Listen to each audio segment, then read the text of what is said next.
We have Jangir with us, certified PMP, one of the most recent certified PMP. So whatever the questions you may have for him, if you can raise your hand, you can ask with him. So I'm gonna start. Jangir, after doing PMP, how do you feel? So really relaxed.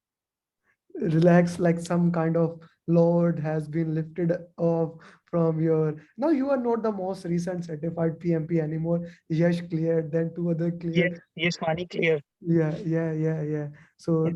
being said that, that's a very good thing. So guys, you can raise your hand and you can ask him any question if you have. Especially, sir, it's really feel good when your batchmates started doing the PMP because it really gives the boost. And especially, I think the person from same batch who didn't attend the exam or are lagging due to some workload, they should try to capture, like to get like just I heard from Sandla that she was busy earlier, but Sandla was very like participating in the class in even our study group. So let's hope she can give the time more and she get Yeah, her yeah, PMP message. yeah. I'm also hoping the same thing. I'm also hoping the same thing. So guys, anyone interested in asking any question, please raise your hand. Mhm. Okay, so summarizing some few things that we discussed on that day, people was the most dominant area, right? People was the most dominant area, and those six set of question on people, they were the most important thing for PMP exam. Yes, Then exactly. then the process thing, and then the full mocks, right? Yes, Attending the coaching call was paramount for your uh, classes, and the last day material of course played out everything in there. yes. Especially, sir, the thing is, what you have told us, always read the last line of the question and Mhm. then go to the question. Because in the actual exam, there are usually four-liner question. If you don't get the now what the paper is going to ask, you Mhm. will not get the idea. And how important the root cause is, doing root cause It's a analysis. really very important because in exam, uh, if you didn't do the root cause analysis, you might miss answers. You might miss on a few things if you did not do that. Yes, Ghulam Mohammed, please.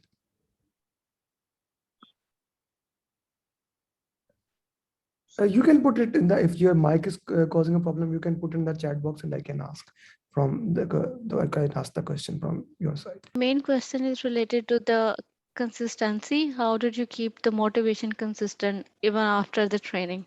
That's the hardest part currently for me to keep it motivated.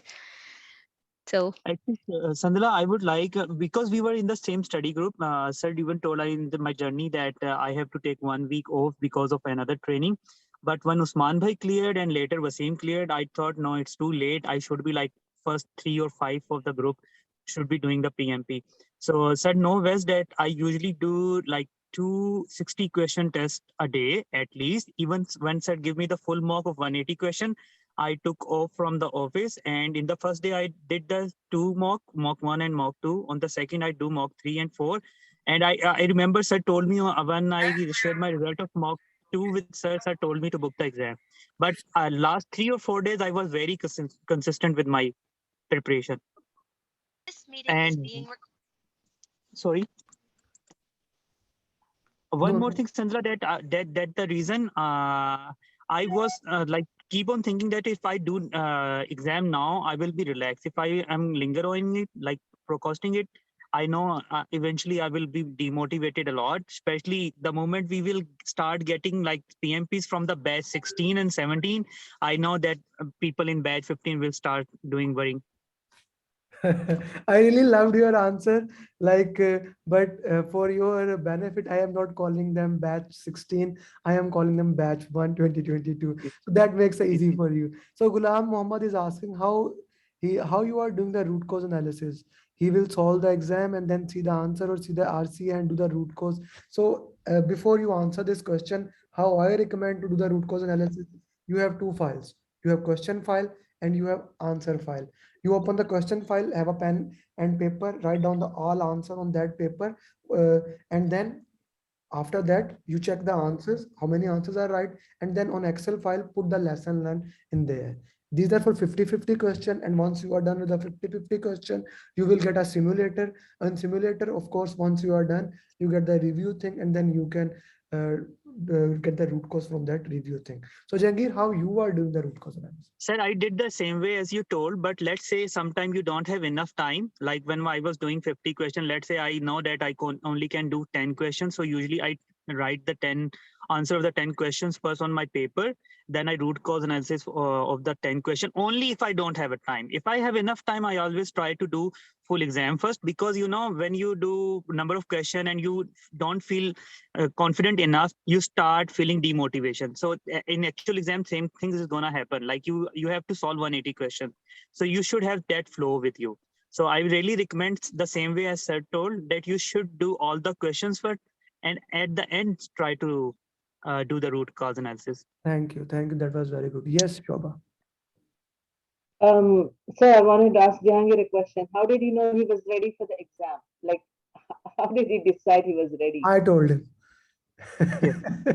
And even I didn't did the first full mock. Sir told me you are ready. At that moment, I paid for my exam, and when I shared my 2 mocks result with sir, sir asked me to schedule the exam as well. I was also in contact with Usman Bhai.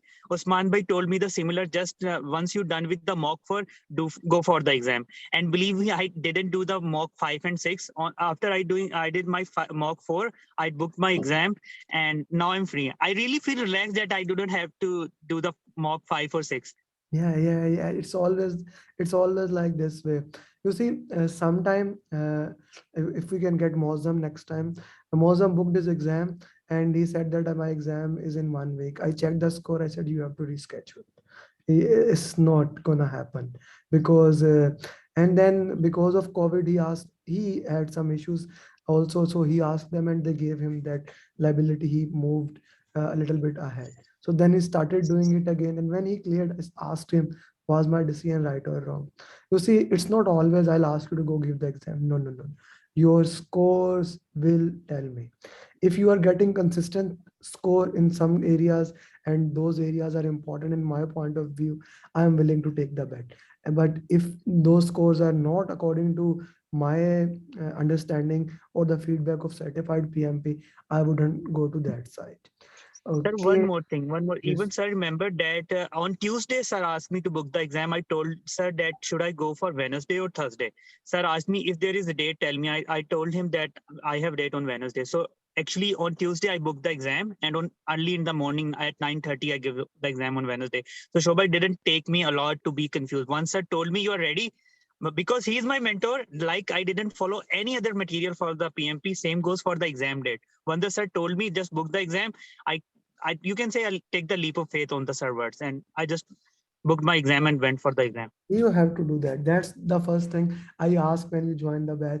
You have to trust me religiously. Zaga, am I unable to grasp your question? You can unmute yourself and you can ask. I'm unable to understand what you are trying to say. So Actually, okay. Please go ahead. Actually, I want to, I just recalled that in Pakistan, in our 11th class, we have the first chapter in English, which is like his first flight, that the bird is afraid to jump, and then suddenly his mother inspire him to jump, and then its feather comes out and all things start happening. So that feels like every time you go for exam, that's maybe very you can recall. One more thing here. Knowledge. One like me, I was not gonna feel any time that I'm fully ready for the exam. So somebody has to push me to give the You exam. never do. Actually, let me put it this way. This is one of those questions. Like there are 4 or 5 questions that all the trainers get, and one of them is this: when you would know that you are ready. So you have to trust in the mentor. You have to trust in your score. One of my mentors, when I was giving exam, so he used to say, if you start getting 60, 65, it means you are ready. I go more towards 70 because I know my material. If you start getting 70 plus and consecutively, then you are ready. And last night I was talking to Greta. She is authorized training provider in US. So we had a conversation. She said, I say to my student, unless you start getting 90% above, so you are not ready. Even if you get 80 to 85, you are not ready. So it's all, and if some of other students come to me and they say, "Sir, we are getting 70%, are we ready?" If they are not my student, my first question to them is, which mocks are you doing? Which mocks are you doing? It entirely depends on which mocks you are doing. But let me put in the context. If you are doing 3D Breuer mocks, one of my favorite mocks, and you are getting 60 to 65, you are ready. His mocks are that strong. Like PMP exam is not that much difficult in compare. So it all depends down to that. With that, thank you, my friend, once more time for coming. And now you can drive your Lexus. So enjoy the ride. Bye-bye. Thank you so much. Have a good day. Bye bye. Bye-bye. Every